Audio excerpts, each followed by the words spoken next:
And live to the lovers for keeping out the flame in a bow of the shadows, going off the rails. Sit, boy, sit. Good boy, Pumpkin. Guess we can rest a Sit, bit. Firecracker. Sit. All the way down. Good boy.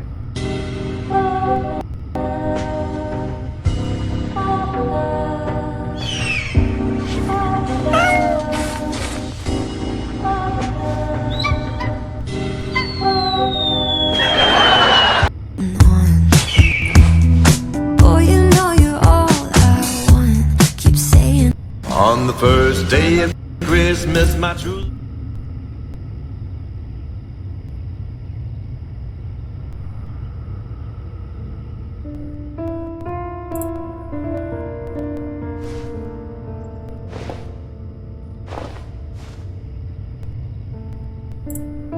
Welcome back, Mangler3M here. We're going to continue with Genshin Impact.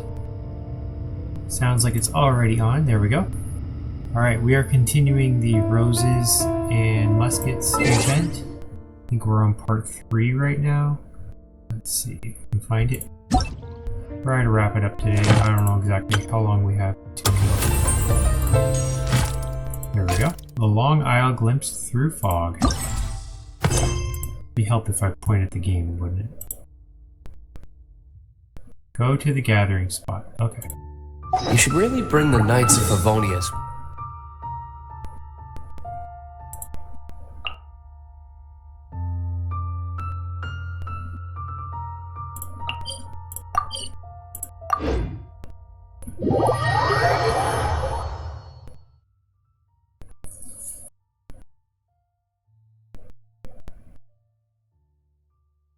Got a new chair, you might have noticed. Christmas present. Cats were tearing up the old one, so upgraded.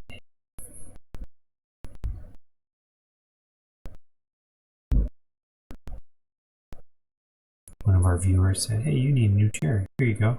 Christmas present."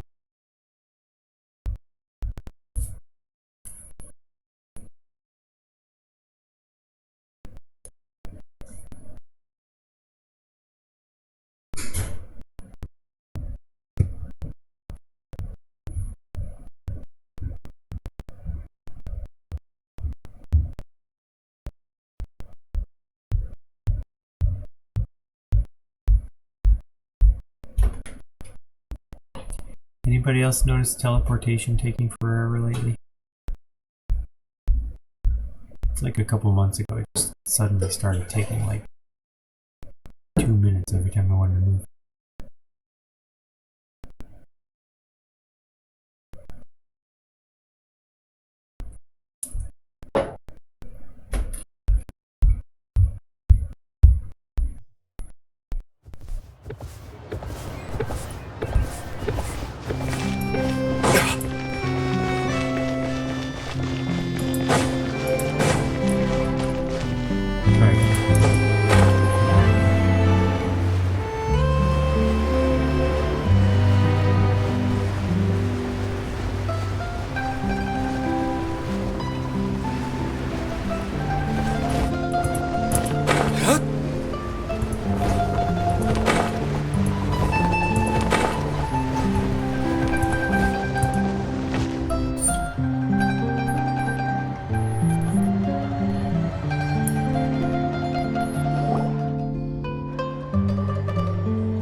And the criminal investigation progress at a steady pace over the next few days.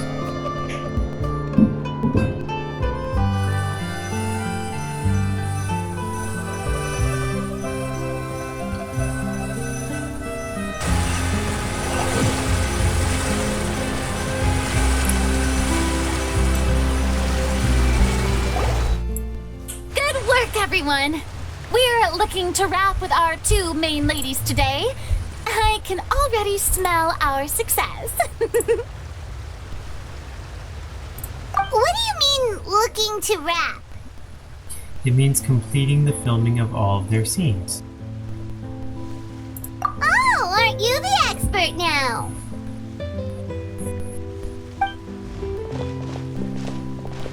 This upcoming scene is the two musketeers' final confrontation with the Baron. There will be quite a bit of action, but no choreography beyond what we've already rehearsed. Anyway, get ready. Lights, camera, action! The view is beautiful tonight. It reminds me of that fateful night 10 years ago.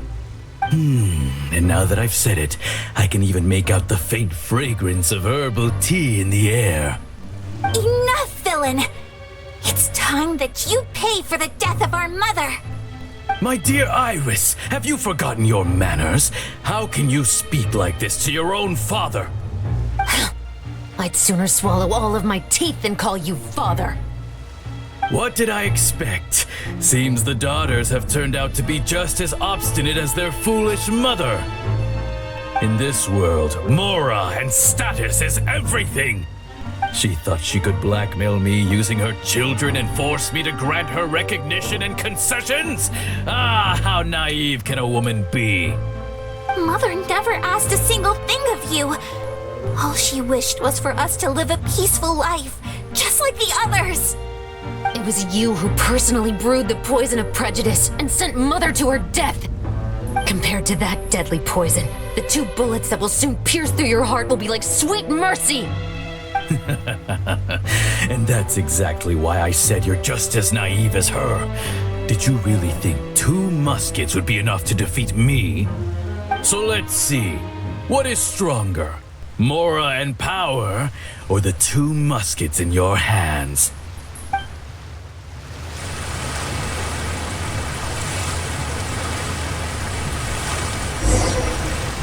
Get them!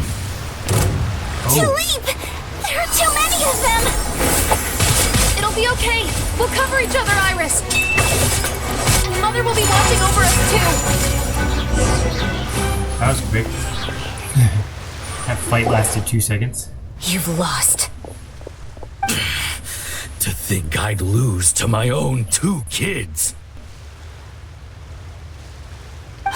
We are no children of yours, and we'll never call that place our home. Then tell me, what did you do all this for? You lost your mother, and will soon kill your father as well. What will you gain in the end, other than sentences for your crimes? We will gain our long-awaited justice.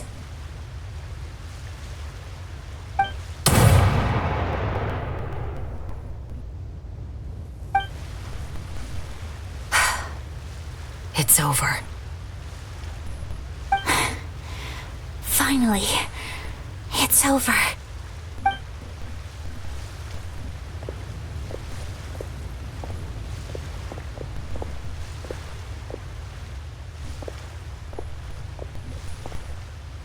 So, where will you go now, Tulip? I'm not too sure, Iris. Maybe somewhere with lots of flowers? After all, Mother always did love going where the blossoms were. What about you? I want to go visit Mother's grave. Yeah, that's not a bad idea. Huh? Tulip, look! What is it? It's Mother's favorite, the rainbow rose. Look, it's blooming again.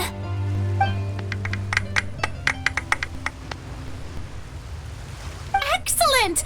That was beyond mesmerizing. Even I didn't expect the scene to go so well. And we got it in a single take. All right, everyone. We've got a wrap for Tulip and Iris. Congratulations, Ayaka and Chevreuse! amazing performance. Great job, you really wrapped your roles. Thank you. I didn't expect our parts to wrap so quickly. I wish I could savor the experience for just a bit longer. Paimon totally understands. Paimon's not ready to say goodbye to the clapperboard either. Filming has really been a lot of fun. You were great too, Chevres. The way you said, long-awaited justice. It gave Paimon chills. That is indeed my favorite line in the whole book. I still remember trying to act it out in my room the first few times I read it. Whoa, Paimon would have never guessed you're that type. Who doesn't like stories where the guilty are punished and justice prevails over evil? Don't forget, I'm the captain of the Special Security and Surveillance Patrol. Captain, I have something urgent to report. Please excuse me, everyone. I'll be back in just a moment. It's okay, don't worry about us.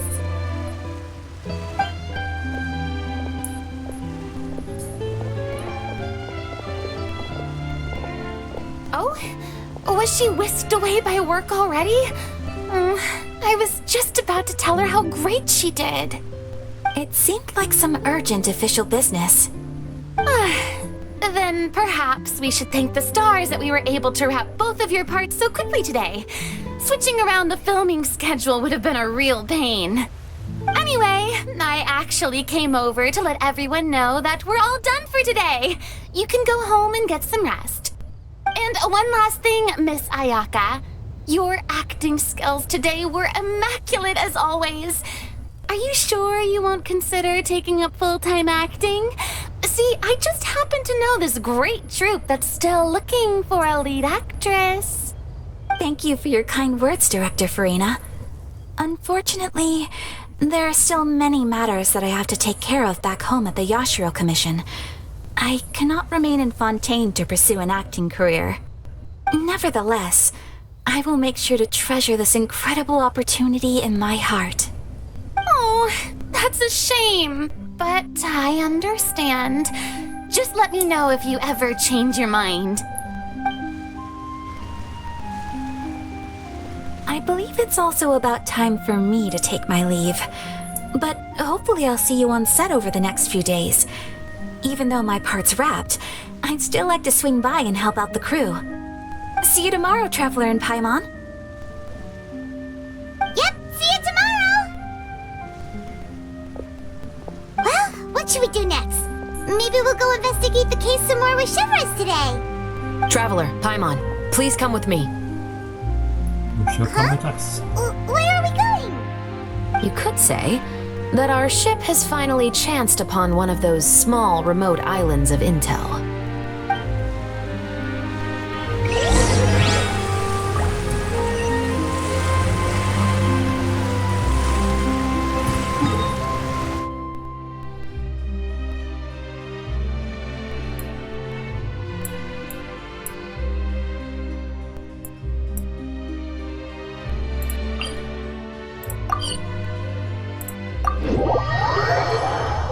I think this is it.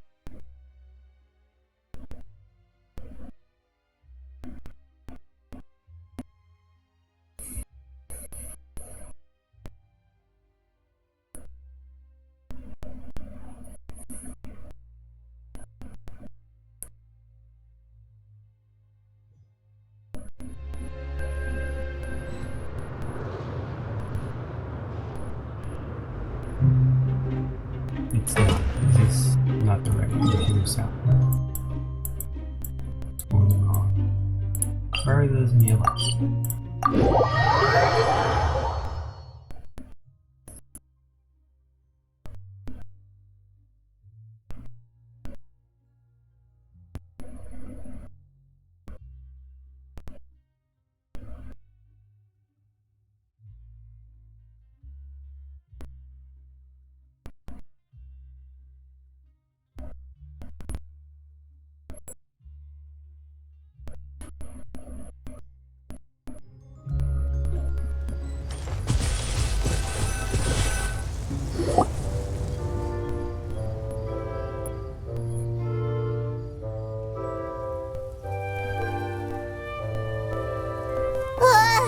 Paimon's exhausted. Paimon definitely didn't expect having to float this far after a full day of filming. So, Chevres, why did you take us here? Did you find a new clue? Affirmative. It wasn't anything conclusive, but it should show us a clear way forward. Have you ever heard of someone by the name of Emily? Oh, you mean that famous perfumer? She's a good friend of mine. She's lent me her aid several times in the past to resolve some difficult cases. After I discovered the rainbow rose at the scene of the murder, I sent it to her. After all, she's probably the foremost expert on flowers and scents in all of Fontaine. And then? There was nothing remarkable about the flower or the trace amounts of soil left on it. But according to Emily, the rainbow rose left by the killer was derived from a very rare cultivar. Huh. Paimon didn't know that there were different varieties of rainbow rose. Paimon just thought they grew everywhere in the wild. Flowers that are deliberately cultivated will always show some different features from those that bloom in the wild. We already knew that the rose left at the scene belonged to a special cultivar, but with Emily's expertise, we were able to pinpoint the place where it was first picked from. Oh, Paimon gets it now. So whoever first planted that rainbow rose was probably the killer. Precisely.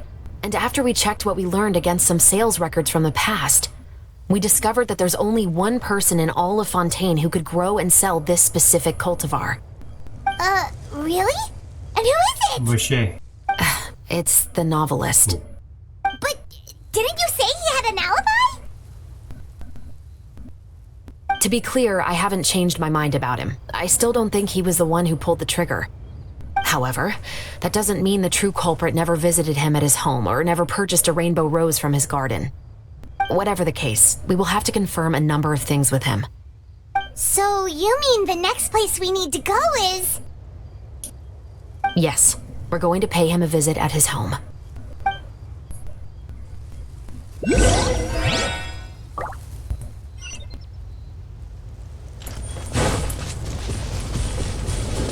No more teleporting.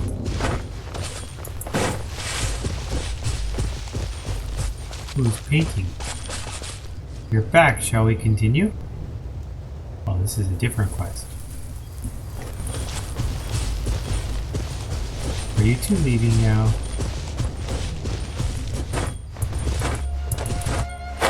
Ah. You're back, shall we continue?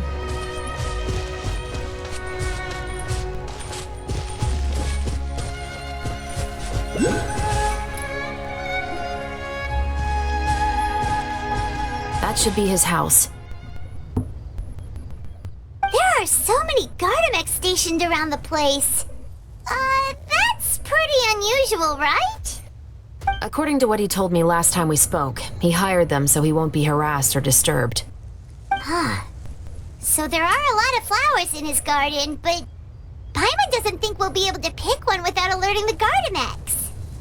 Right, which is exactly why I think there has to be a special connection between him and the killer. So, should we knock? Just wait here for now. I'd like to take care of a number of those Gardamex first. But they're so far away. How are you planning to do that? Don't forget, Paimon, I'm actually the real-life captain of the Musketeers.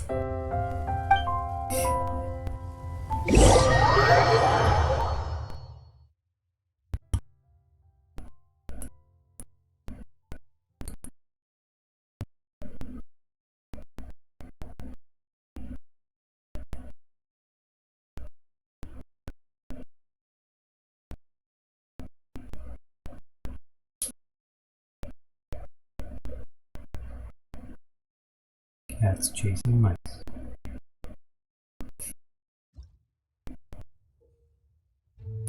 Press the aim button to start aiming. Aim at the enemy and press shoot.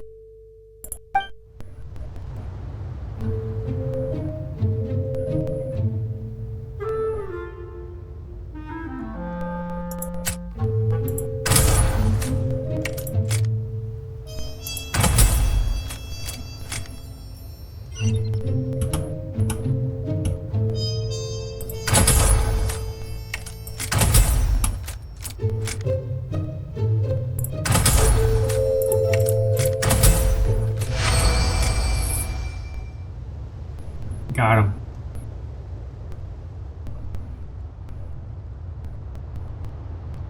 Oh, it froze. Is that frozen?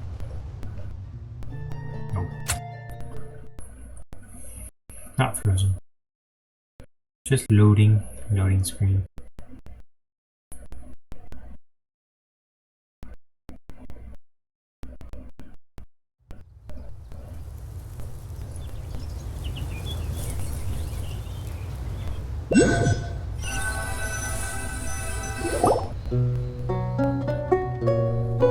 All clear. Let's go. Wait! Paimon's a little nervous now that we know he could be the killer. Can we go over our plan of action again? I'll go knock on the door and make sure it's safe inside. Once we're sure that we're in the clear, I'll ask him to come with us for a quick round of questioning at the guard's headquarters. But can't we just arrest him? We still have no evidence that he's the killer, or that he lent the killer any direct aid. Still, it would be appreciated if you could pick a rainbow rose from his garden for me while I'm talking to him. It'll help the Marachose Phantom confirm Emily's theory. Sure, no problem. Just be careful, Chevros. Pick a flower. Any flower.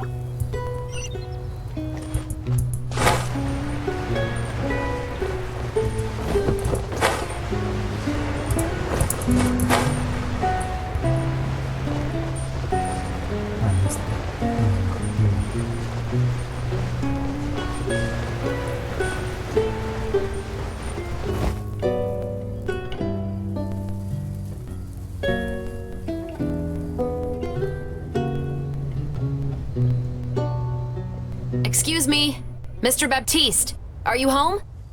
Who could it be at this hour? Oh, it's you, Officer Chevros. Would you mind accompanying me to the guard's headquarters, Mr. Baptiste? We would like to ask you some questions about a case. Oh, is it still regarding the murder case from before?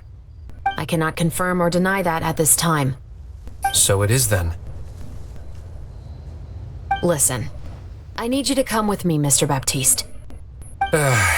Miss Chevros, I'll save you the trouble. Oh, and you two over there? There's no need for you to pick my flowers either. It's not time for them to bloom yet. Oh! Okay.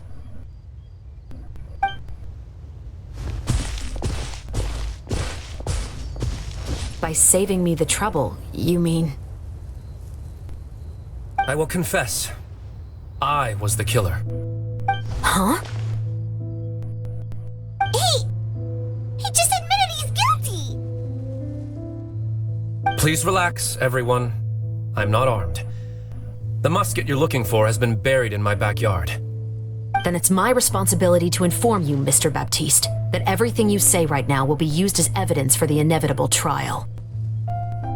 Yes, I am perfectly aware of that. I must say, I hate this feeling. Oh? Is it because I confessed? Or because you've been proven wrong? Both, I suppose. That guy in the fleuve sender, why'd you kill him? For the same reason as the one I wrote out in my novel, of course.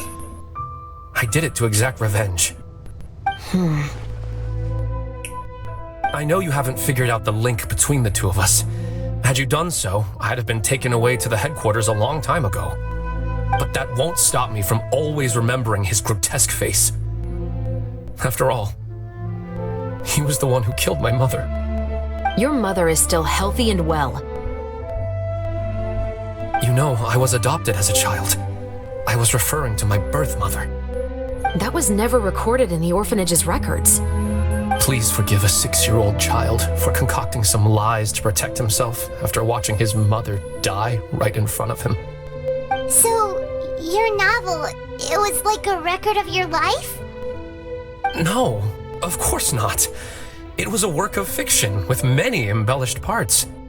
But I am indeed the illegitimate son of a wealthy and influential man who abused his power to murder my mother. That part was 100% real. But the man you killed didn't have a Mora to his name. He was a hired assassin, an irredeemable beast who sank his fangs into a defenseless woman just for a few bags of Mora. But if that's really the truth, you wouldn't be telling us any of this now. You still haven't managed to take revenge against your father, the true mastermind behind it all. I never thought I'd hear that kind of thing from the captain of the Special Security and Surveillance Patrol.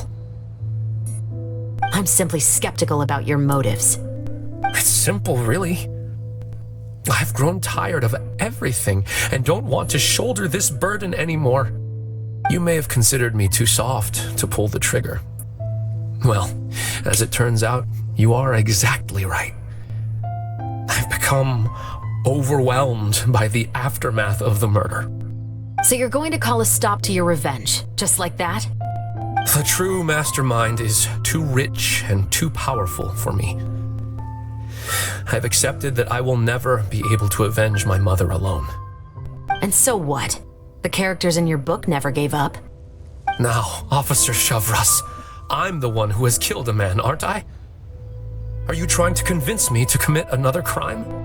What's your father's name? How do you plan to prove the veracity of all of your claims? Well, I'd like to speak with you privately. Sure. Why don't we speak privately at the guard's headquarters? No, it has to be here. I must ensure that we won't be overheard. Fine. Let's talk here. When I said won't be overheard, I meant by anyone. I would like to speak with you and you alone. We can go somewhere else for now. Thanks. I appreciate it. Please stay safe, Shavras.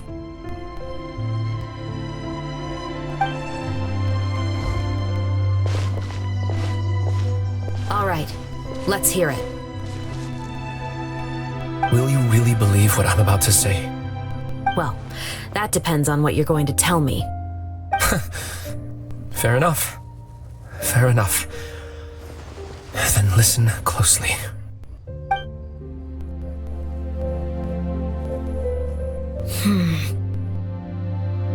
So that's how it's all connected. So, it seems you believe me after all. Do you want me to go public with this? No, of course not. At least, not right now. Then why did you bother telling me? You've read my work. What do you think? Even if you were to go public with all of this right now, he'd simply deny everything. It's been too long. Almost 20 years. Anything that could be used as evidence has long faded away. Even if there might have been a solitary island of truth once upon a time, it has long sunk beneath the waves by now. Justice will never find him. Not if you don't try. I know that as the captain of the Special Security and Surveillance Patrol, you will always stand on the side of justice. But do you really think a cushy life in prison really constitutes justice for him? I bet he could lead an extremely comfortable life in the fortress of Meripede. What are you trying to say? I've been observing you from a distance. Your portrayal of the musketeer was exquisite. Pull the trigger of justice against him. Let the villain get what he deserves. You want me to let you go so you may complete your revenge? No, Officer Shavras. I know that would be impossible. No. What I'd like is for you to perform the deed on my behalf. Meanwhile, not far away. Oh, Shavras sure is taking her time. What could they be talking about anyway? Oh, Paimon's worried. What if he decided to attack her? She'd win. I have full confidence in her. Oh, you do have a point. Still, do you have any idea who the rich person might be? And why the novelist doesn't want us to hear what he's saying to Shavras? Sorry to keep you waiting, you two. Hey, how did your talk go? Did you figure out who the rich person he mentioned was? What should we do next? I've already sent someone to escort Baptiste back to the headquarters for questioning. He wasn't lying about the musket. It was indeed buried in his backyard. But what about the name? Did he tell you the name of the rich guy? Yes, he did. But for now, I have to return to the Special Patrol. There are still a few loose ends I need to tie up. What's going on? Feels like she's keeping something from us. I'll probably be quite busy over the next few days, so apologies if you don't see me on set. All right, Paimon understands if you can't tell us everything you know. We'll just keep an eye on the Steambird then. Actually, there's still something else I need your help with.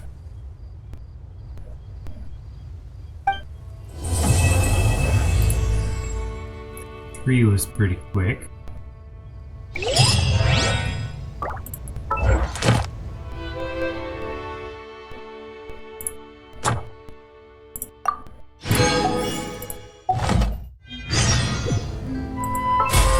Wait till 8 a.m. till the next day.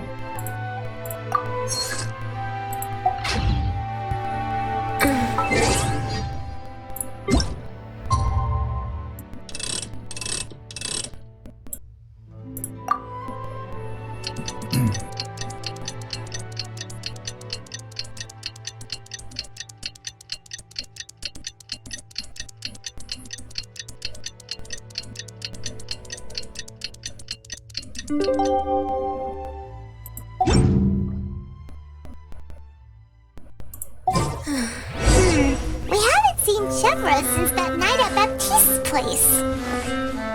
Well, guess there's no point in worrying about it now. Let's go join up with the others. Alright, let's get our daily commissions while we're heading in this direction. Yep, we'll do that and we'll just jump straight in. No more teleporting. This stuff takes forever.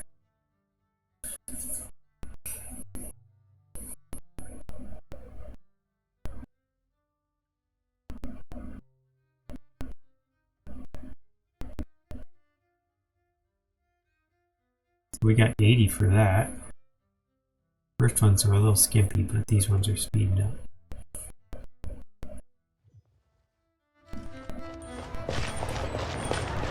Add Astra. Thank you for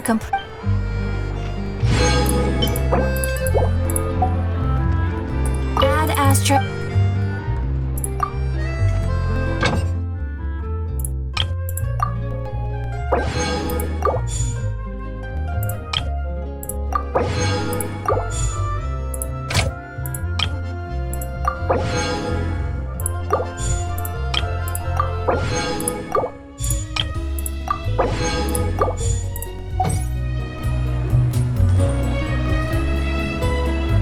Straight south.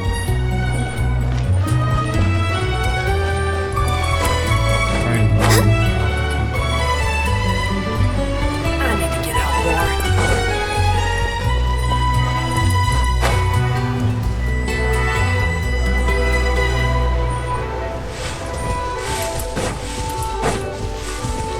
Next on the agenda. Ta-da.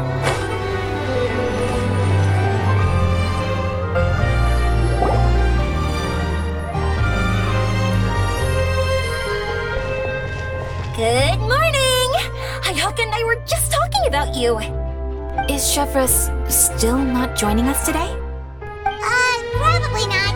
We haven't seen her either. Huh? That's such a pity. Director Farina said that we've only got a few small scenes left before wrapping up the entire thing. She even said that she'll get me into a couple scenes, so everyone will have a chance to shine in front of the camera. We were also planning on having a victory feast once we're all finished filming.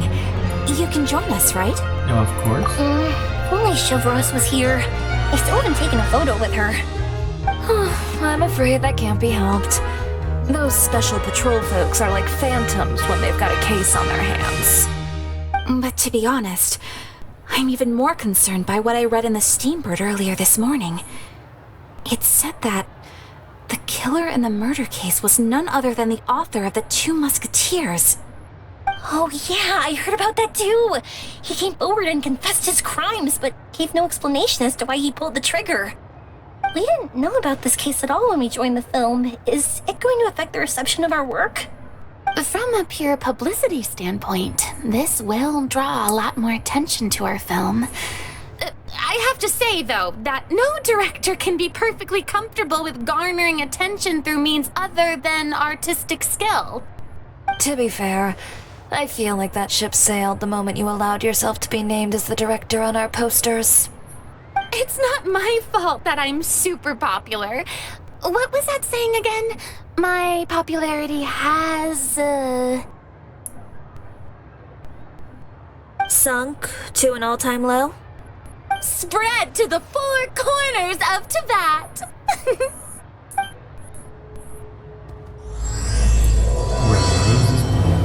Chapter 4. Act 4.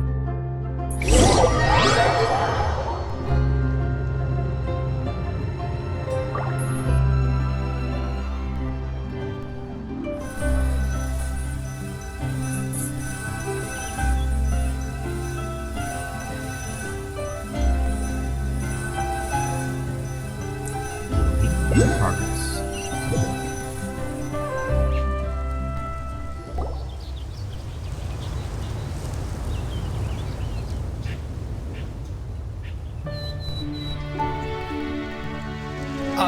Excuse me, everyone. Xavier! Feels like it's been ages since we last saw you. I've been talking non-stop with the Film Association, and I'm absolutely swamped trying to coordinate the film's marketing. So forgive me for not being around more often, but please believe me when I say that I will make sure everyone's hard work gets the exposure it deserves. Oh, seems like you've been fighting your own battles. Yes, that's one way to put it. Oh, and before we begin the final round of filming, please allow me to finally introduce you to the original investor of our film, Mr. Morris. A pleasure to meet you all.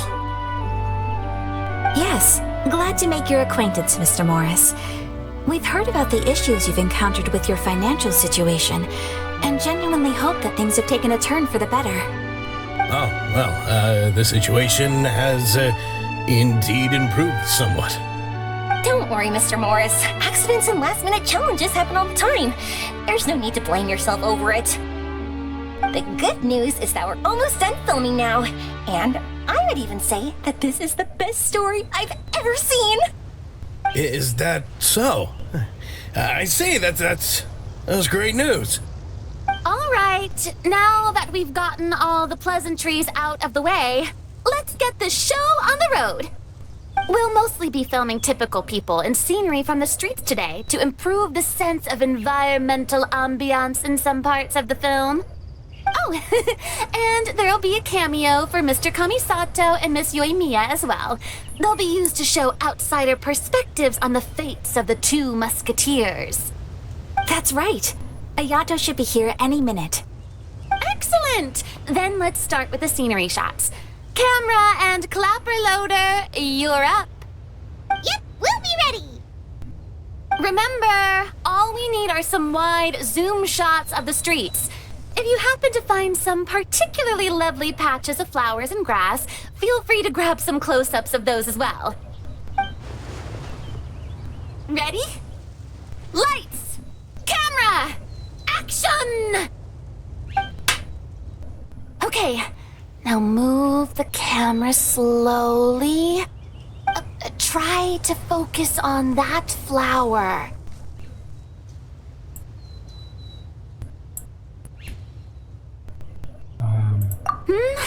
What's wrong?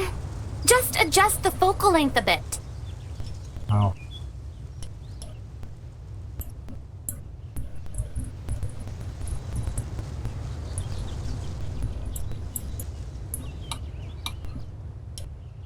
Something the matter? Camera seems to be broken. Not responding like usual. Huh? But wasn't it working fine for all the days before? Veronique, can we try a different camera? No problem. How about this one? All right, let's give it another try. Lights, camera, action! Mechanical malfunctioning link. Don't tell me. This one is broken too?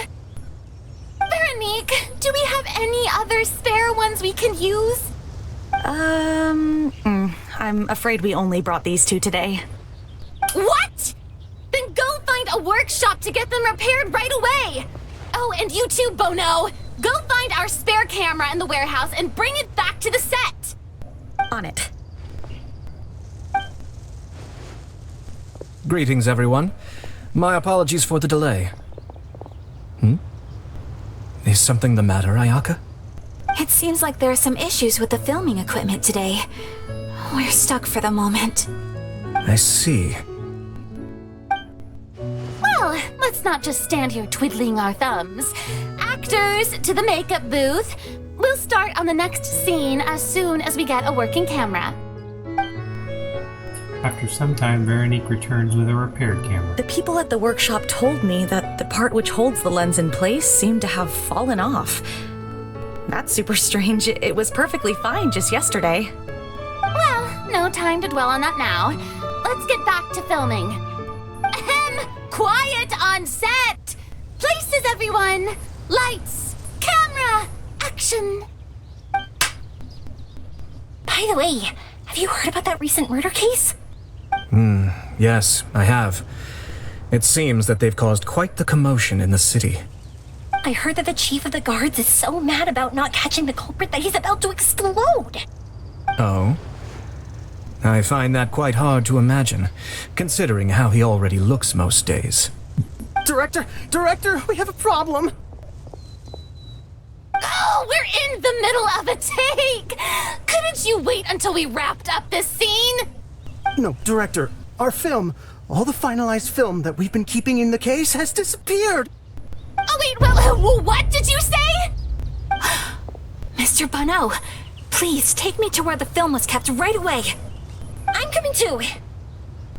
No, Yoimiya, you have to stay here. We're getting hijacked. Okay, listen up. Everyone who's not working on this current scene can go with Bono to look for the film. Everyone else, stay put and wrap up the scene. Unbelievable. How could all these problems happen in just one day? After some time. We're back. How did it go? Did you find the film? We found it in the sewers. Huh? In the sewers? Is the film still okay? We discovered it just in time, so we should still be able to salvage it. The others are checking now to see if we lost any specific scenes. Oh, you scared me for a moment there. I nearly thought we had lost everything. I really don't want to experience that feeling of despair again. Okay, but who could have stolen the film and dumped it there? Could it be some competitors working on other films? But if they wanted to harass us, why wait until the last day? Okay, we don't have time to really look into it right now. Let's strike while the iron is still hot and wrap this thing up once and for all. Yeah, let's finish it. Thanks to everyone's efforts, you finally wrap up the scenes.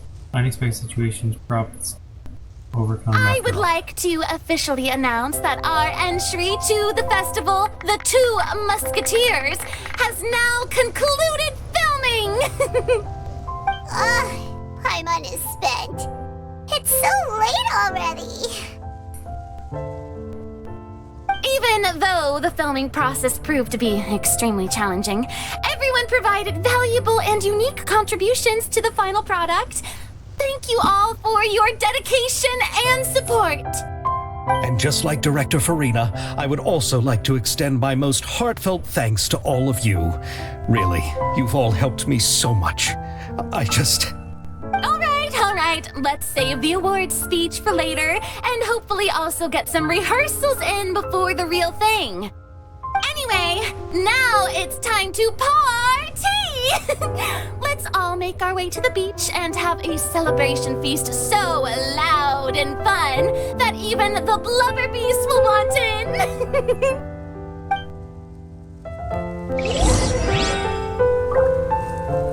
Party, party! Paimon wants to party!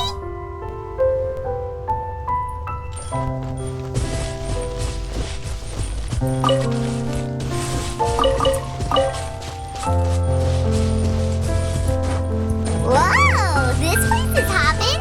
Everyone's finally getting to relax after wrapping up the film. Let's go chat with someone. Hey, Ayato! How's your work been going? Everything went rather smoothly. Thank you for your concern. Ayato told me that we've already confirmed the dates for some Inazuma Fontaine cultural exchange events. So the next time we visit, we'll be doing so in our capacities as the representatives of the Yashiro Commission. Oh, that's great! Then maybe Paimon will be able to find Fontaine detective novels in Inazuma from now on! Oh, wait. Wouldn't Yae Miko get upset if that happens? That would be stealing some of her business.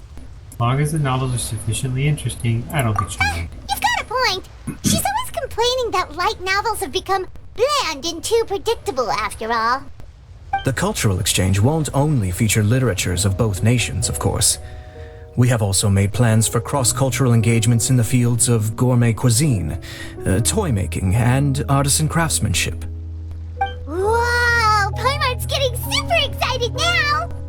When the time comes, be sure to visit and participate in all the events.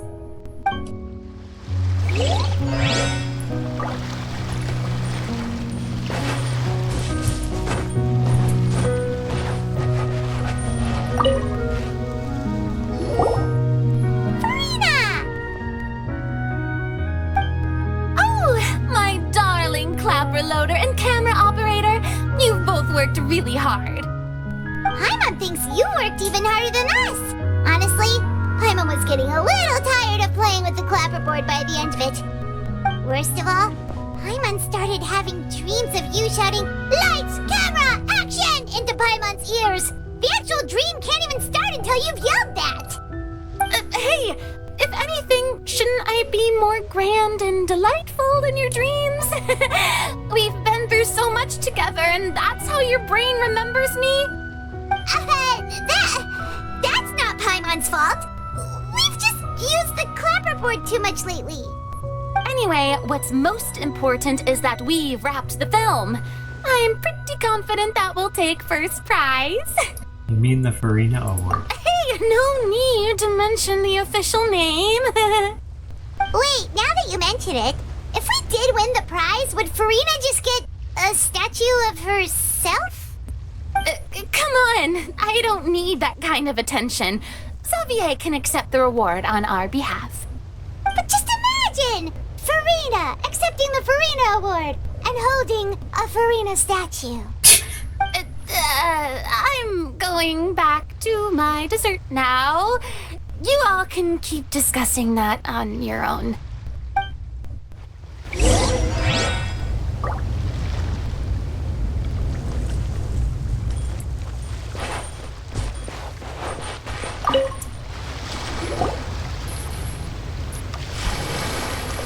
Chiori! Hey, you two. Are you not really into these kinds of big social occasions? Not particularly. But this is still better than Fontaine Fashion Week. But if this film becomes a big hit, people will definitely come flocking to your shop. Yes, that's highly likely. As long as the film can premiere as planned. Are you still worried about the case? That and all the obstacles we had to face today. You're right. It's as if all our bad luck just manifested at once. But why today of all days? No, it's nothing. We've already delivered the film to the editors, so there should be nothing more to worry about. How are you doing, Mr. Morris? You having a good time? Well, you could say that. Do you happen to know when the party is scheduled to end? But judging by how much fun everyone's having, I'd say probably not until well after midnight. Is there something that you still have to take care of at home, Mr. Morris? Oh, well, I'm just not a late night person, so I might take off shortly. Oh no! Silly me. I almost forgot something super important. Oh, what is it? I prepared a whole batch of fireworks for the party, but I forgot to bring them over from the warehouse. Fireworks, you say? Well, that's truly a pity. Sorry things didn't go as planned. Could you help me carry them over, Mr. Morris? I won't be able to fetch all of them by myself. Me? Are you sure that you can't find anyone else? I just wanted to make this surprise for everyone. The warehouse isn't far from here. We'll be there in no time. Pretty please, Mr. Morris. These are some of the best fireworks I've ever made. So I also want you to see them before you leave. They're stunning. I promise that they'll be a once-in-a-lifetime experience that you'll never forget. But... It's okay. Just come with me. If we're sneaky enough, nobody else will see us leaving. All right.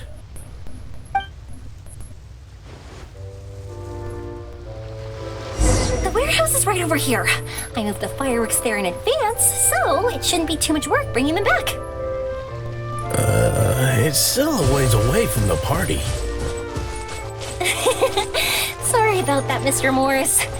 It's probably because I'm used to carrying fireworks all the time, so it doesn't feel like a lot of work to me.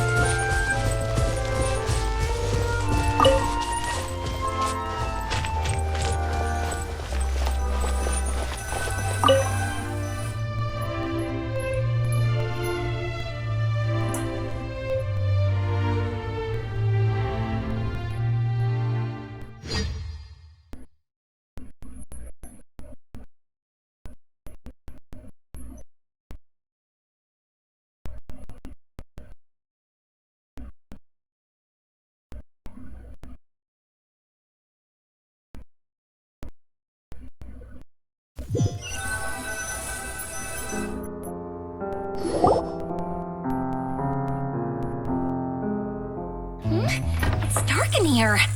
Wait here, Mr. Morris. I think the light switch should be somewhere over here. Why did I have to get roped into this? What was that?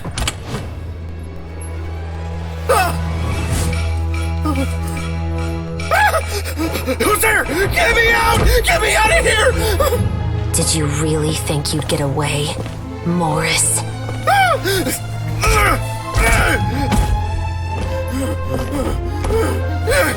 You've got the wrong guy! It wasn't me! I'm not the killer!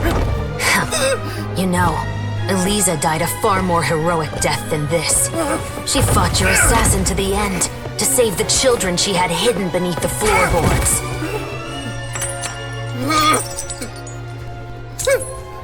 That is Eliza's pendant.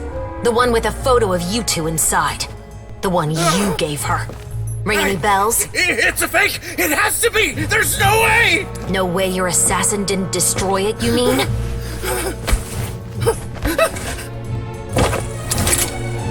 Did you ever love her, Morris? Or was killing her always the plan? No, please. Listen to me. I told Eliza to keep us a secret. I paid her plenty for her silence. I never thought she'd keep the child. Everything was gonna come out, and I had no choice. She forced my hand. No! I'm begging you. I have money. Just name your price, please. You can keep your Mora, and you can go to hell.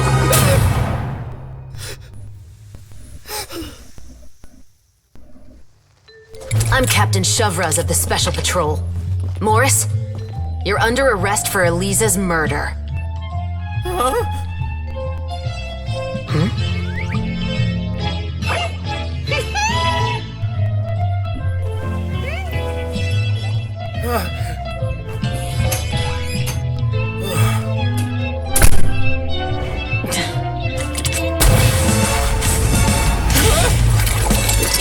You're under arrest too, Prop Manager Veronique.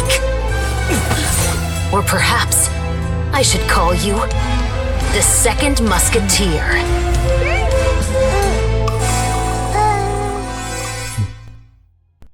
Wait, what's going on? This wasn't in the script. Drop the gun, Veronique. Why? Why would you keep me from exacting revenge on this heartless monster? Drop your weapon. This is my final warning.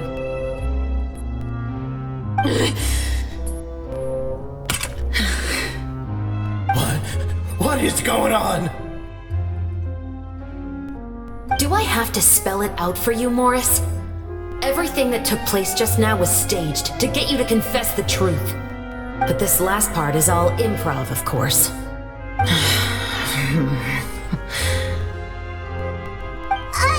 Chevres, you told us you wanted us to help you stage a play. You never said anything about the Second Musketeer. It's because even I had no way to confirm my theory until now. Thank you for your performance, Yoimiya. Could I trouble you to go and bring in the other Special Patrol members? They should be on standby just outside. Oh, and please tell the other cast members not to worry about us. We'll be rejoining them shortly. On it.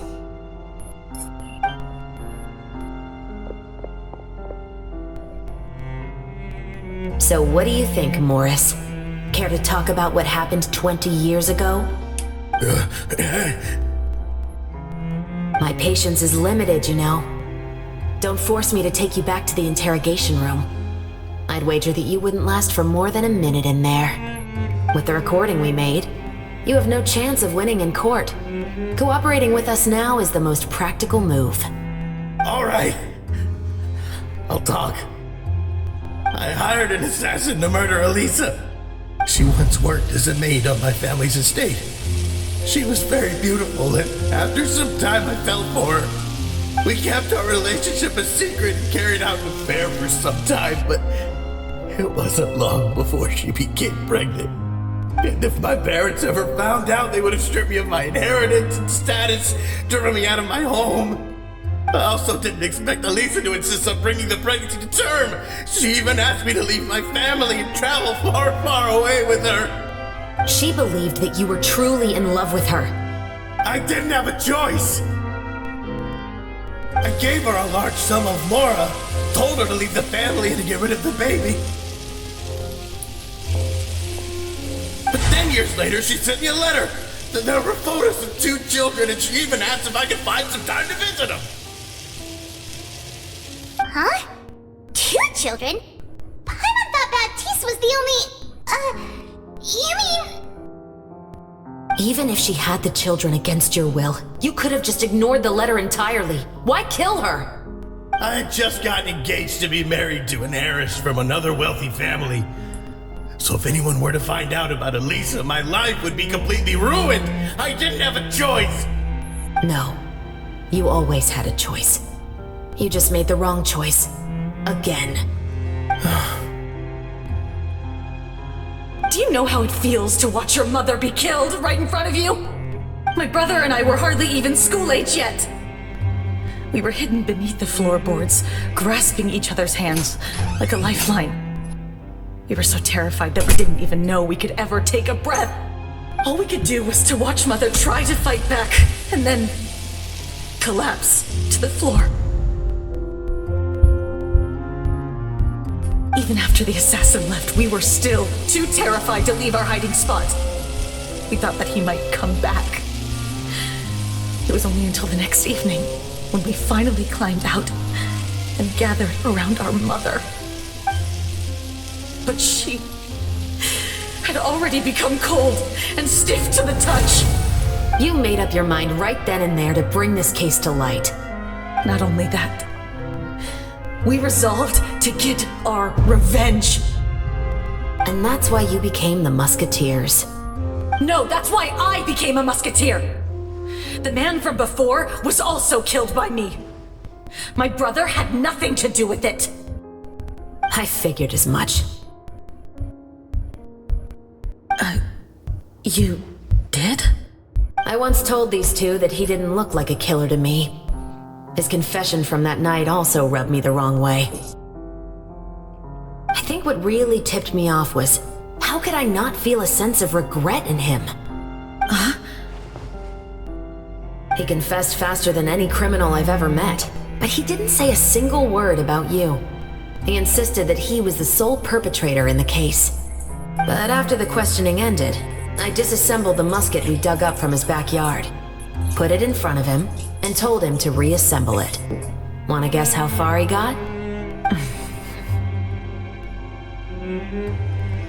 He had no idea where to even start. He's never touched a gun in his life. Based on that, I determined that he was not acting alone. He only surrendered himself to draw our attention and create a moment of opportunity for his partner. So, I decided to play along. And as expected, the second musketeer followed us without hesitation once she saw Morris get separated from the rest of the cast. Besides, why else would he call the novel The Two Musketeers? But how did you know it was Veronique? I figured it out the moment Baptiste told me his father's name. That so-called financial crisis was all just a ruse. He just wanted to sign up as the investor and then leave the film without any source of funding. After all, he has a vested interest in minimizing the reach of this story. It's really just the same thing as what he did to Eliza all those years ago. Human scum. But then Xavier pulled out all the stops and got the film made against all odds. Morris couldn't have that. With the killer in custody, he figured it was safe to act. And so he came to visit the set today, just as I expected. Wait, so you were behind all those mishaps today?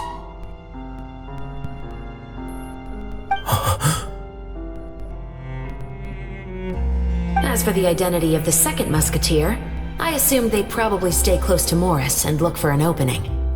And if they already knew that Morris was the film's investor, then that narrowed the list of potential suspects as well. Furthermore, being the props manager would allow the culprit to avoid scrutiny by purchasing mechanical parts in the name of the crew. With that hypothesis in mind, I went back to check Baptiste's orphanage adoption records. Guess whose name I saw on the same page, just a few lines from his. My brother. He trusted you. As in, he trusted me to perform the deed on his behalf? He trusted you to stand on the side of justice. I am. I thought you could do it as well. Oh, the look on your face when you told him to go to hell. I really thought you'd put a bullet in his brain. You know what he has done. Are you telling me that you'd rather see him spend the rest of his life living like a king in the fortress of Meripede? I will never be able to forget the feeling of my mother's cold, lifeless hands. And you would call this ending fair? Is this what you call justice? I won't lie, Veronique. I did hesitate when your brother first told me about the truth. I wondered. I agonized over whether I should really put a bullet in his head. So why don't you? Because that should never be how justice is carried out in this world. Perhaps, to you, justice is simply reciprocated. An eye for an eye, and a life for a life.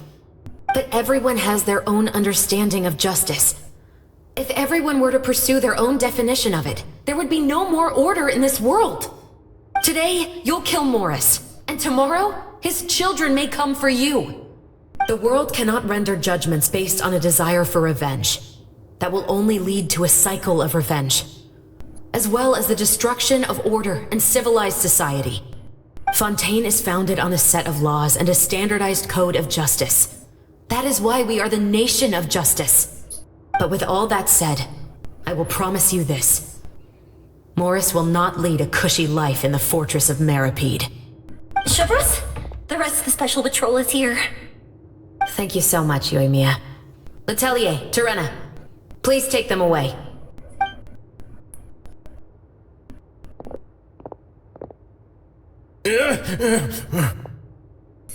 I still can't agree with your reasoning.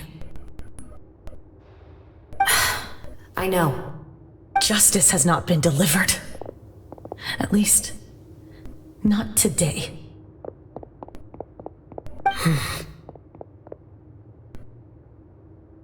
Chevros.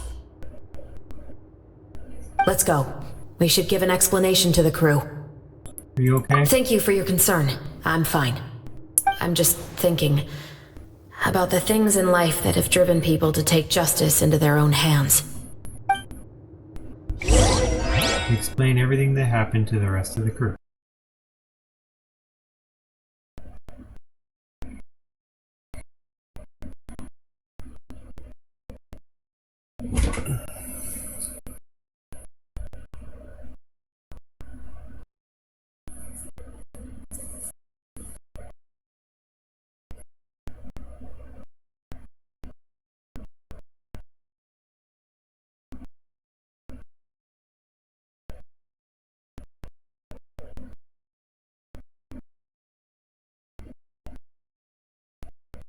Loading in progress.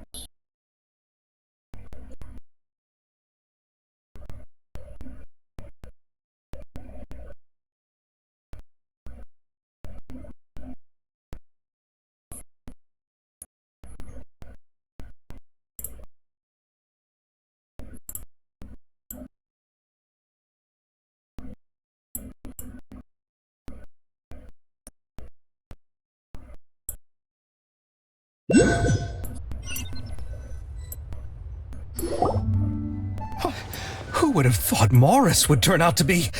I'm at a loss of words. How could he have done something like this? I'm just glad that you're all safe and sound. Who knew that such a labyrinth of cases would be behind this story? Well, what should we do now? We have a finished film, of course, but should we still go ahead with the premiere? What do you mean? Shouldn't you be even more motivated to spread the word now that you've learned the truth? Chiori is right. I'd also like more people to see this story for themselves. But the real ending of the story seems to have deviated somewhat from the one in the script.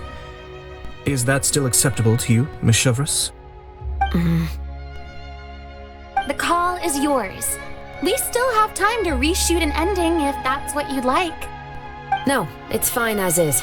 I like what we have for the catharsis. Romanticism is what gives works of art their appeal. Fiction is able to explore means of restitution that could never work in real life. Just like the real world, the world of stories also has its own set of rules and justice. These different possibilities are what initially drew me to reading in the first place. Sounds good to me.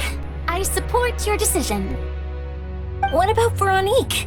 Will she be okay? She will soon face her judgment alongside her brother and Morris. If I had to guess, they'll probably all be sent to the fortress of Meripede. I'll make sure to give Risley a heads up about it. Oh, you mean that kind of heads up? Exactly. Ahem. All right, then the matter's settled. Now that everything's been taken care of, there's no reason for us to keep looking all gloomy and grumpy. Let's get back to the feast and enjoy each other's company. We'll be starting the post-production process tomorrow. You should join us, Chevros. You missed the first few hours of the party, didn't you? All right. Count me in. Then I'll wait for you over there. There's still some good news that I'd like to share with Chevros.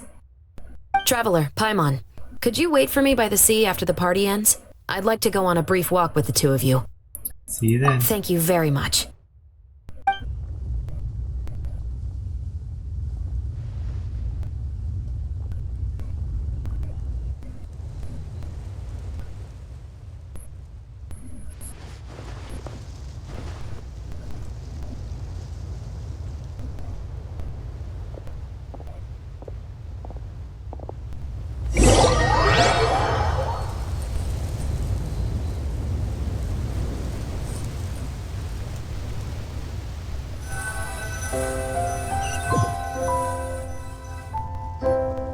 Sorry for the wait. Oh, we weren't waiting long at all. Is there something else you wanted to tell us? No, I don't have anything new to share. I just felt that since you were my investigation partners, I should have another conversation with the two of you.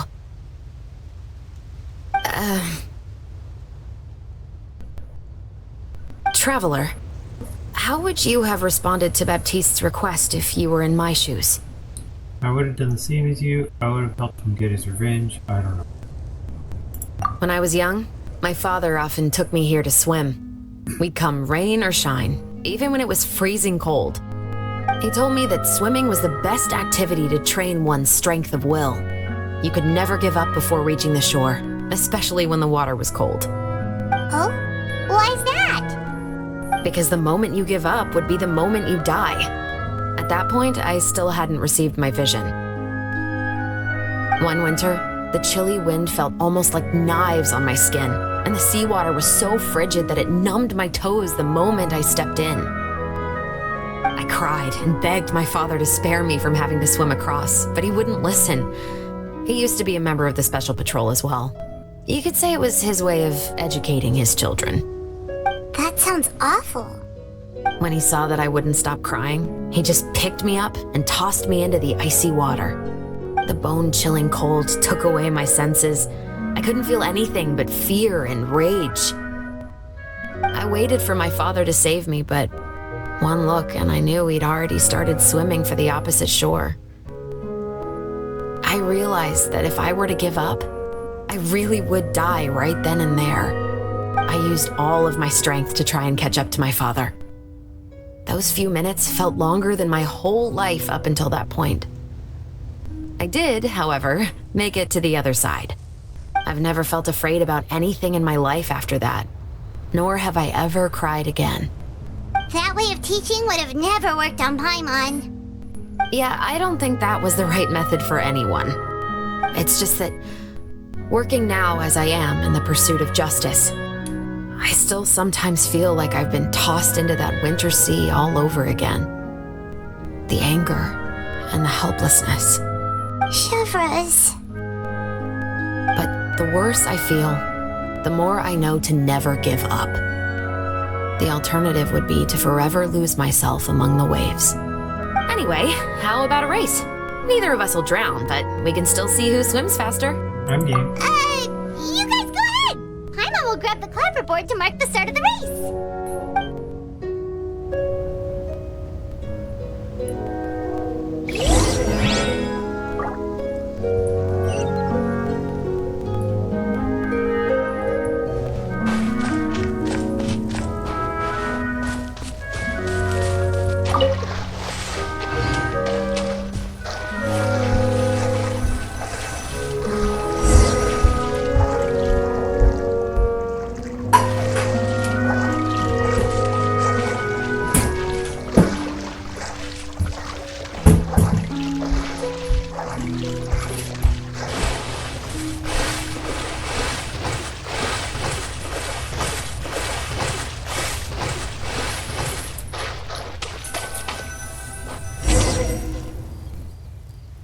Whoa, that felt good. You were so fast in the water, Chevreuse! You were swimming even faster than Paimon can fly! So, about the Special Patrol, did you join because of your dad? Partly, but I'd say I was more inspired by the heroes I read about in stories growing up.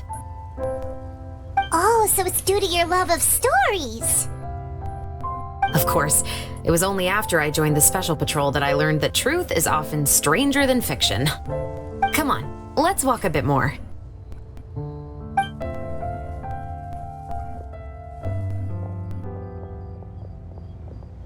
To be honest, I do sometimes question whether the decisions I make are the right ones.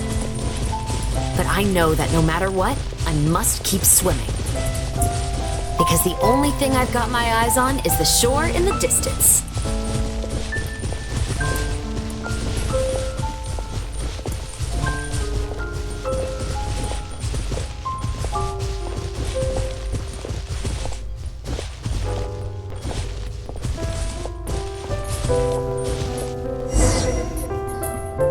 Thank you for coming on this walk with me. I feel a lot better after getting all that off my chest. You're welcome. Huh! We're nearly back at Baptiste's house. Huh, you're right. I didn't realize we were so close. He really did plant a lot of flowers. It's just like how he described it in the story.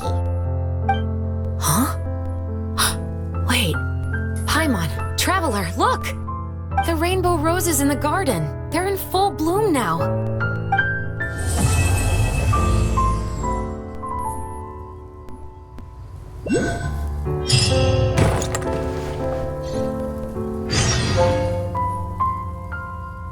Wait until 2 days later.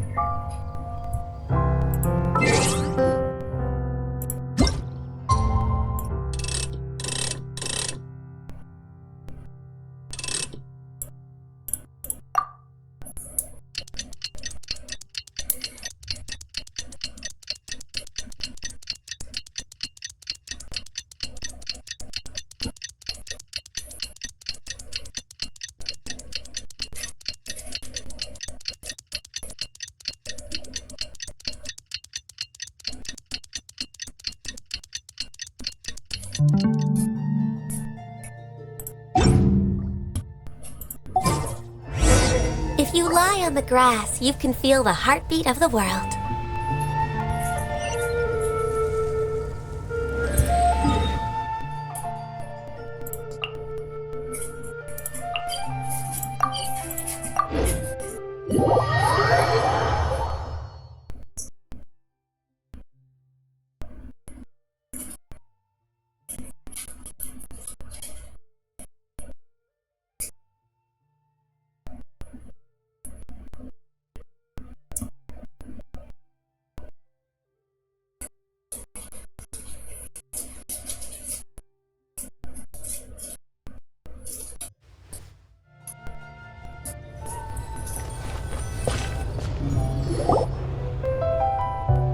More time passes after that.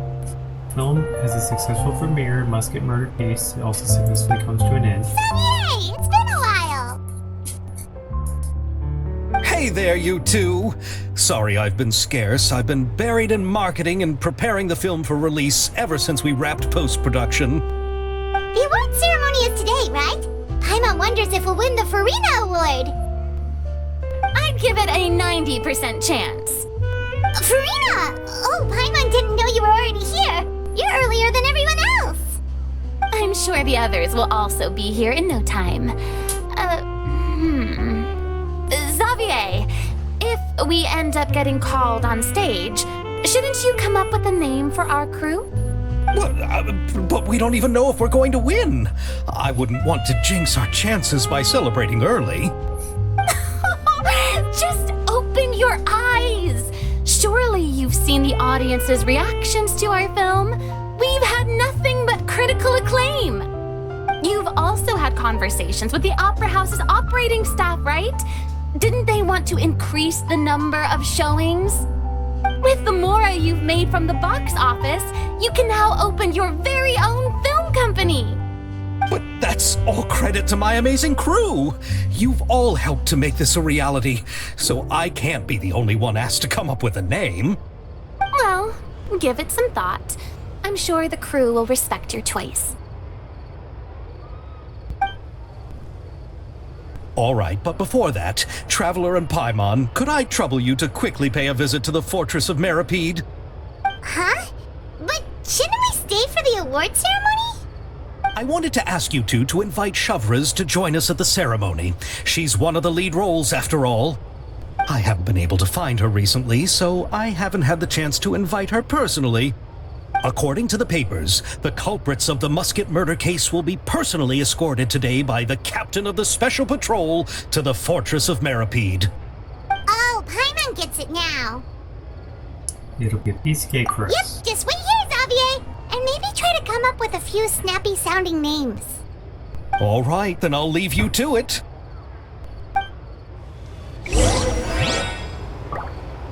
This will be interesting, since I'm supposed to be in the fortress.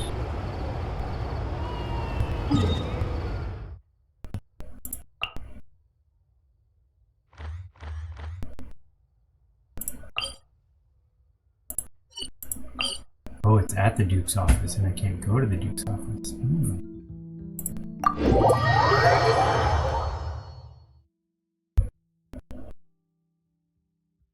This will be interesting.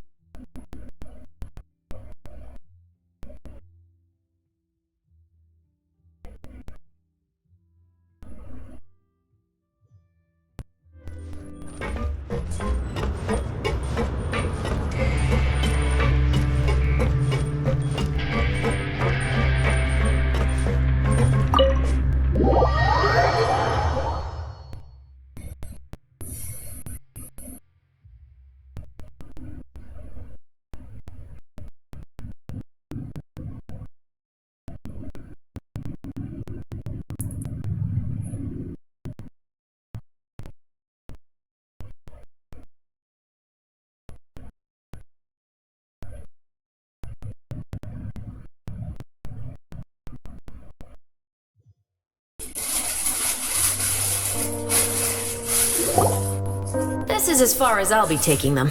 I'll leave the three of them to you now. Got another errand to run? Something like that. I'm expected at a party. Now that's something you don't hear every day. Found a new pastime? No, it's just a special occasion. Surprise! Risley! Festivals really do bring people together. It's been a while since I last had so many visitors at the Fortress of Meripede. Call it the festival spirit, I guess. Yeah, you could say that. Even our head nurse has gotten herself all worked up preparing super deluxe nutritious shakes. Just one gulp and you'll have met all your nutrition needs. Were you talking about work just now? We've already finished discussing everything. So, what do you think about my heads up, Mr. Risley? I believe I haven't yet made any promises or guarantees. But you also didn't shoot me down.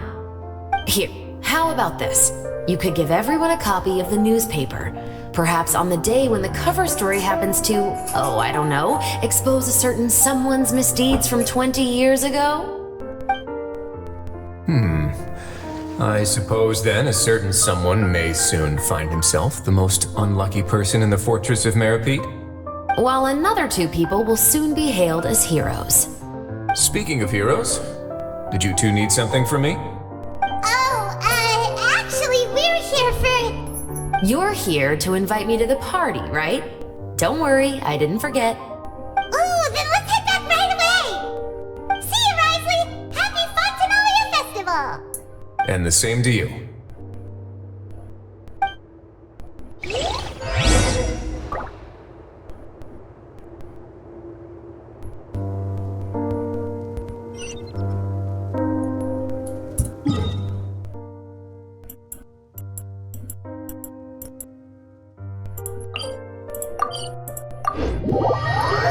Got in and out.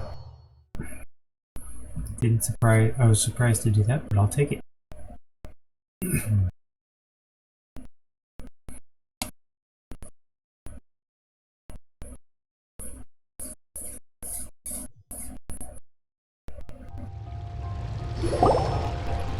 And the winner of the Farina Award for the first Fontinalia Film Festival is... The Two Musketeers!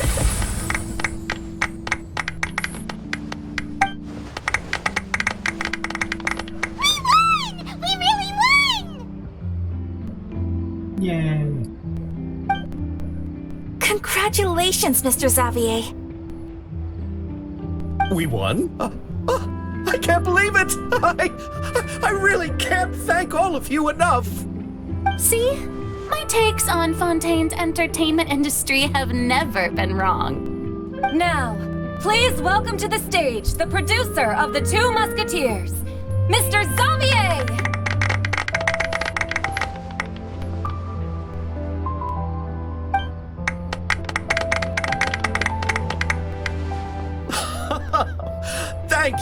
Thank you all so much for your recognition and support. While I'm up here, I would love to give special thanks to... Time really flies, huh? It certainly feels that way. It feels like it was only yesterday when you were teaching me to hold a musket. Will you come back to Fontaine again? Of course! I'm very fond of this city. There are so many novel and interesting things that it's been hard to keep track of them all. But how about you? Would you be interested in visiting Inazuma? I can't say the thought has crossed my mind before, but I'd be willing to consider it now. I will be eagerly awaiting your visit. It would be wonderful if you could visit my home and enjoy a taste of our tea and desserts. Yeah, let's keep in touch. Did you accomplish all you came here for? Yes. And you should visit Inazuma again sometime. How has Ogura and her business been? To my knowledge, she's doing quite well. Tell her I said hi. I certainly will. I heard the thunderstorm has stopped. Yes, and the war has also been brought to an end. Peace and prosperity has returned to the islands. I quite like the sound of that. Perfect for hanging textiles out to dry. I'd like to offer my thanks again to the entire cast and crew. Without you, I would have never completed this film, much less had the opportunity to be standing on this stage. With the support of my entire crew, I would like to officially announce our film company, Musketeer Pictures.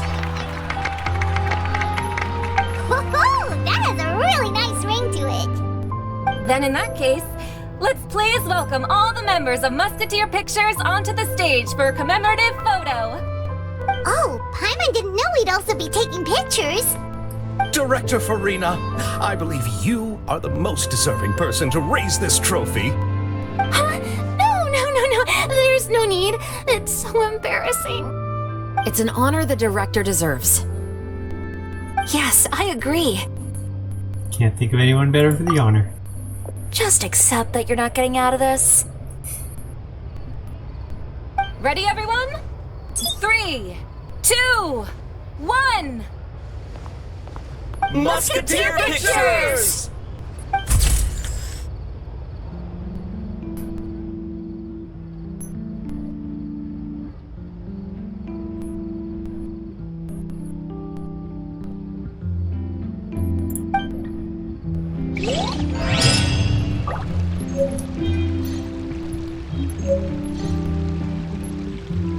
Stuff from the teapot.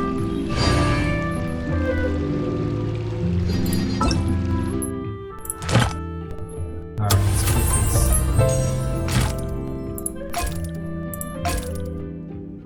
Nothing. Okay. Event shop, I don't think I got any more. Nope, nothing more.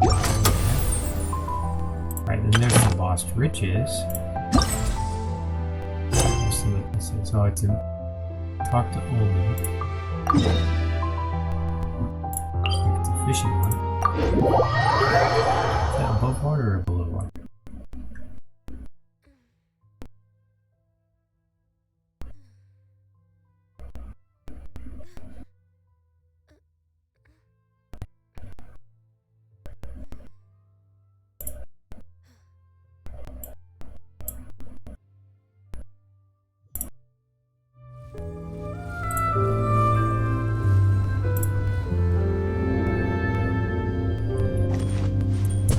Above water right there.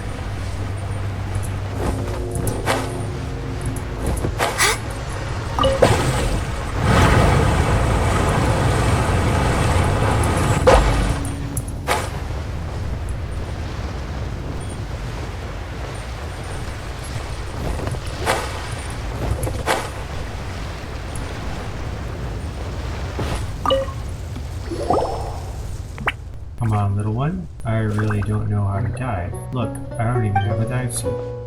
No matter how much you jump and dance, I still can't follow you down there. Olman, you came to Fontaine too?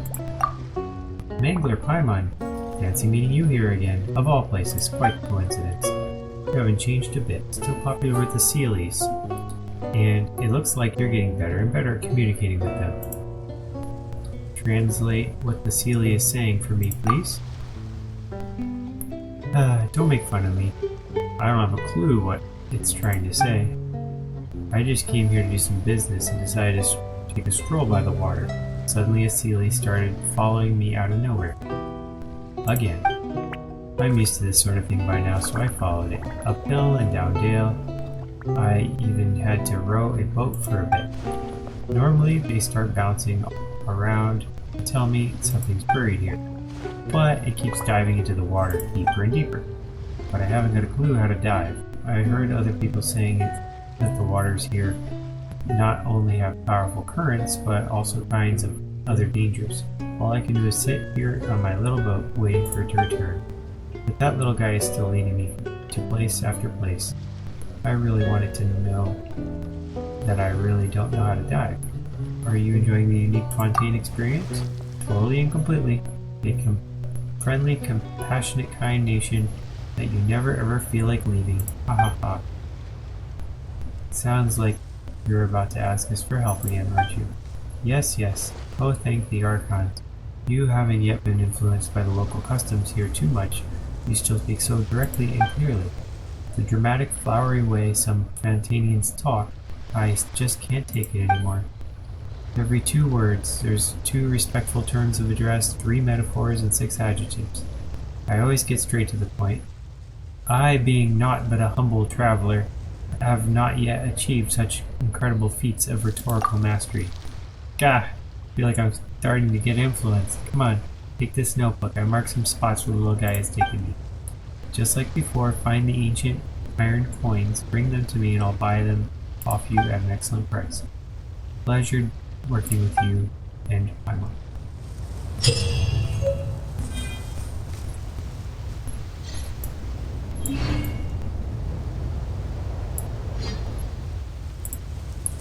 Check the treasure map within the notebook. Within the treasure book, follow the map to reach the area where the treasure is buried.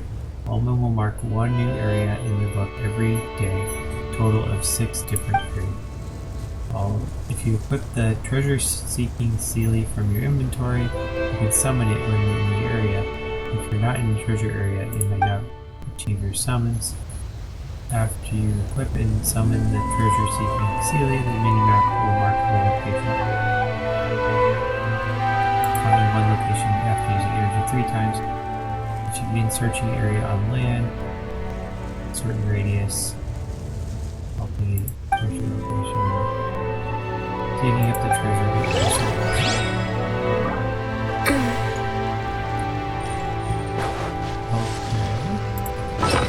Let's see if we get a Seelie.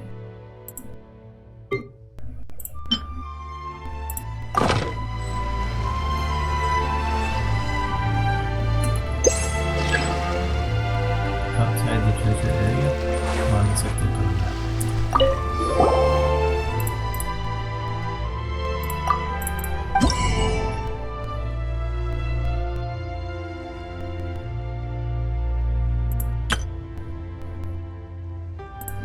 We can get a lot of primos for coins and other seeds.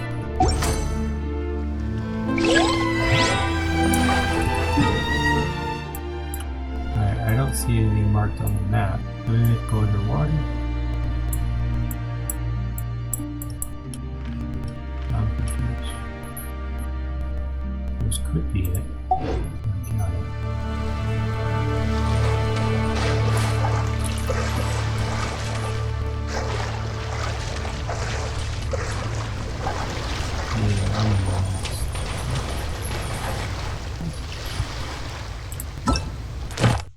Ah, here's the map. Why are they in here? I have no idea. Okay, so there's a bunch of snakes things, 2 snakes, and a big trail.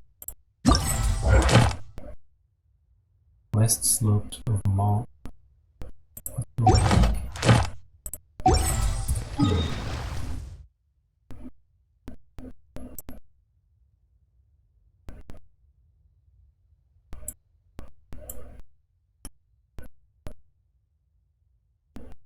This one's kind of like that, 2 snakes. So maybe if I was supposed to go north, I'm gonna go.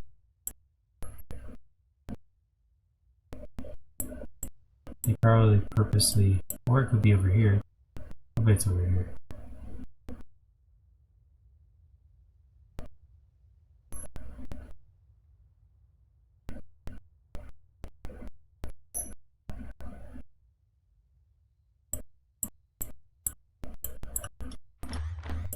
Yeah, west slopes of Mont. It's right here.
Oh, find the swirly things. That's easy. I see one now.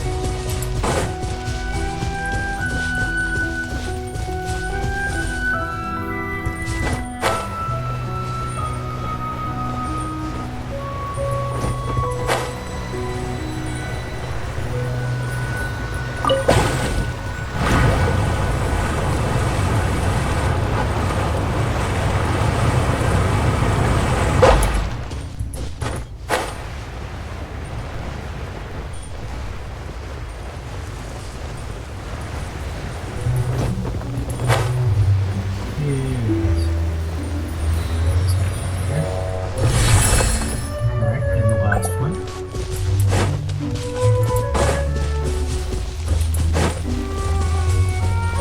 Let's see there.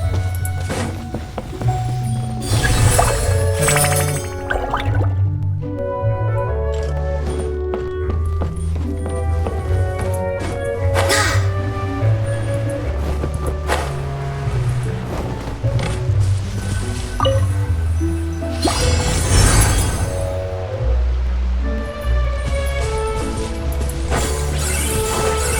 Next on the agenda.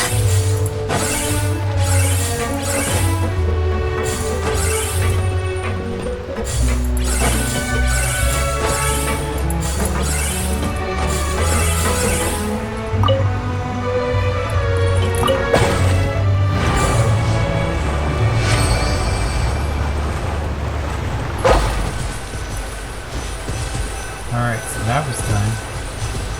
Is it great? Oh. And we Beautiful got- treasures are a cause for great happiness. Oh, there's another.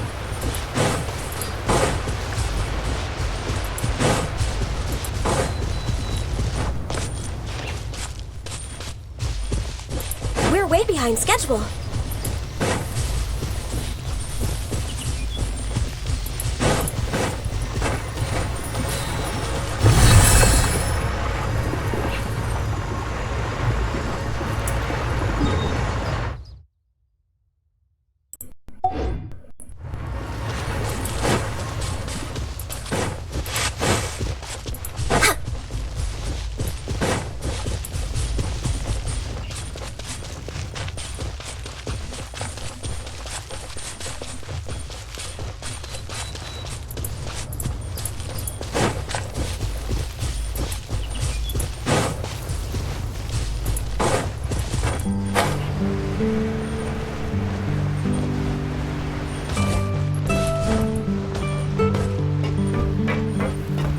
Next on the agenda.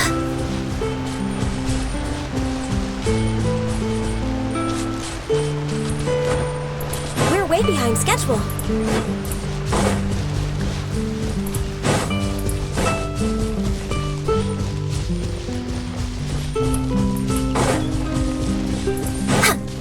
I only bring in things that have a name.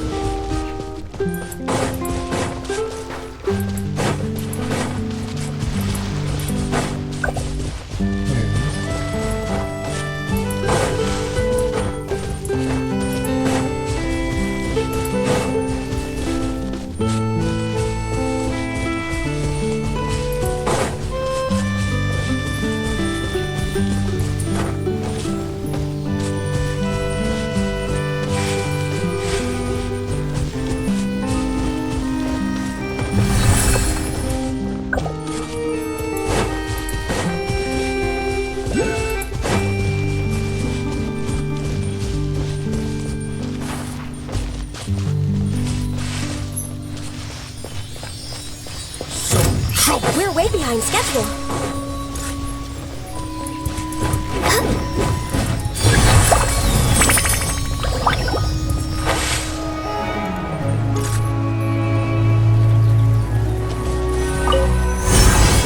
Want a taste of my hammer? Didn't see that coming.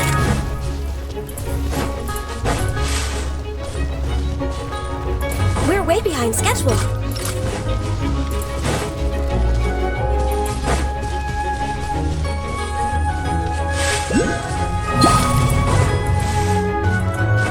Maybe because I'm fighting them. For frosty. Steady as stone.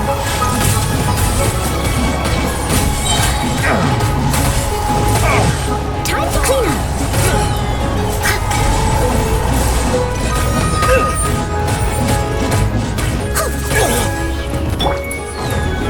Verdict is...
That was close. Just a minute ago. If it's useful, I'll take it.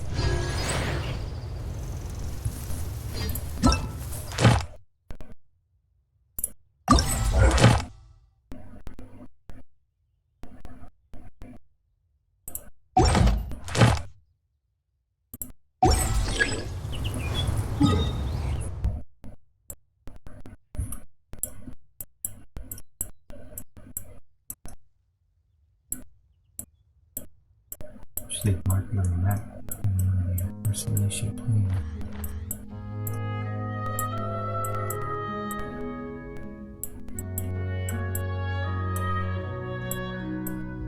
Name rings a bell. I don't remember.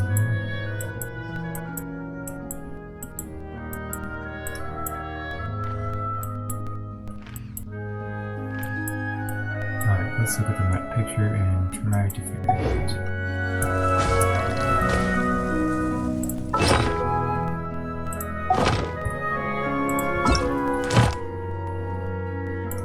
So there's a city north of me.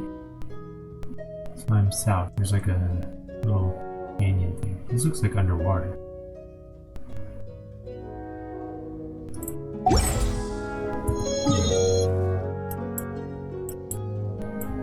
City north isolation plane. Ah, here's isolation plane.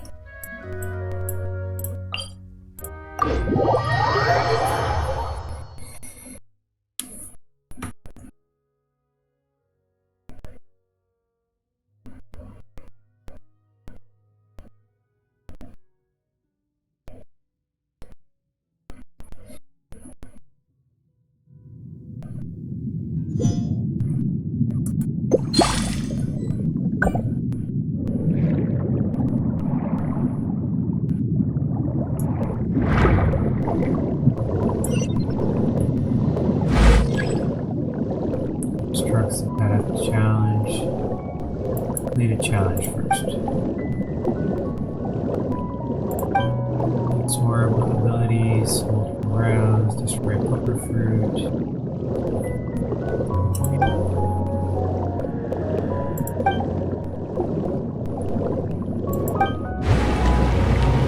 That sounds complicated.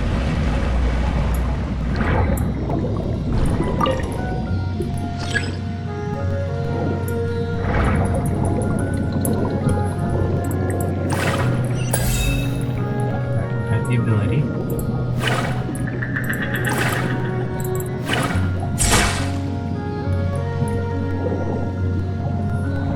I did start the challenge.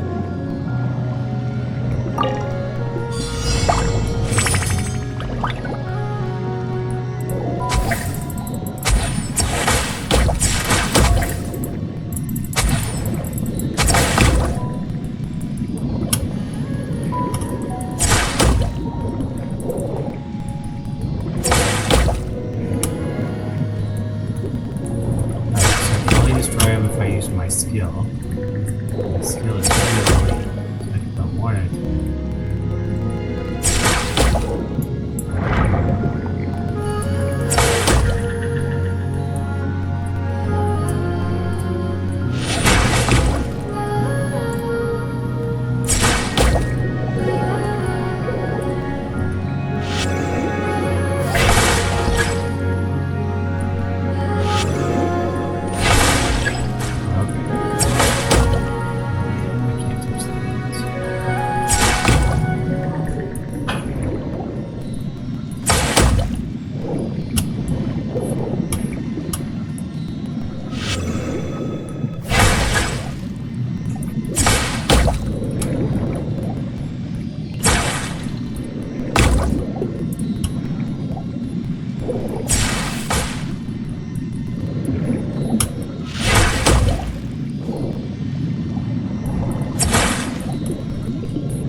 Half a second to spare.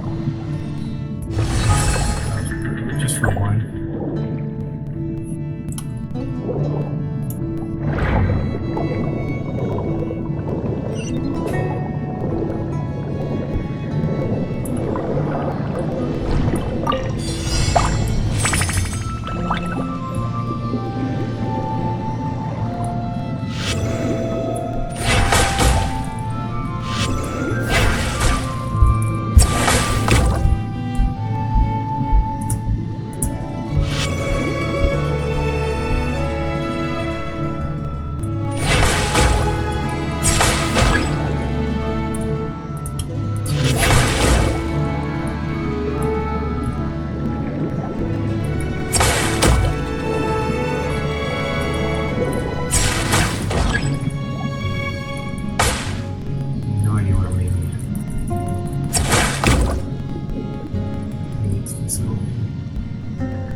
I'm gonna go ahead and put a new video right now. Let's see if anyone else is on.